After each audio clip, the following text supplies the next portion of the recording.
And that's something that you would definitely want to spend some off-table work with, right? Is just getting a general sense of how much equity does your king queen or your naked over cards have against a general c-betting range. And make that build your opponent's possible c-betting range like a couple different ways. Say, okay, what if it's fairly strong side weighted?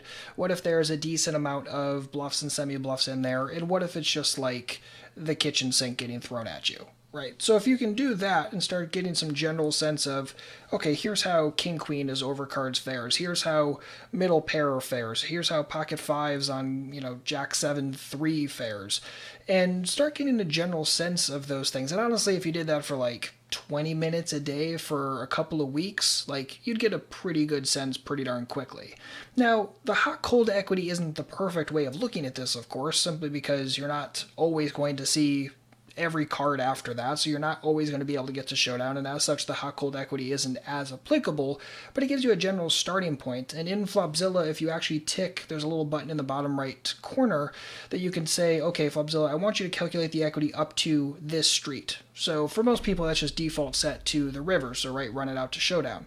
But you could also, say you're on the flop, you could say, okay, we'll run this to the next street, so just run it to the turn, and you can get a general sense that way. And even a hand that may not look all that great can still have a decent chunk of equity. And that's the issue with constantly folding it, is all of that equity, no matter how big or small that equity is, goes away. It automatically goes to zero. You relinquish 100% of it.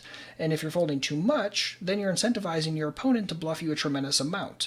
You have to understand your opponent, right? So when we're having this conversation about folding too much, like if your opponent's not taking advantage of that, right? If they're still being incredibly nitty, even though you're tending to fold too often, and they're not adjusting the way that they're betting at you, they're just betting with super, super strong hands, or they're just raising with really, really nuttish ranges, that's where you can actually exploit them by folding, because their range simply doesn't have a proper number of bluffs in it, and you make money by not paying them off with, hands that just aren't going to perform all that well.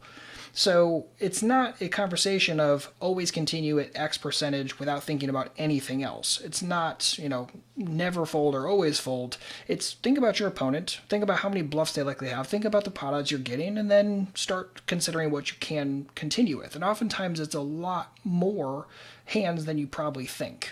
Just because, again, if you're making your decisions based upon do I have top pair plus, like you're not going to have top pair plus all that much, especially on the flop.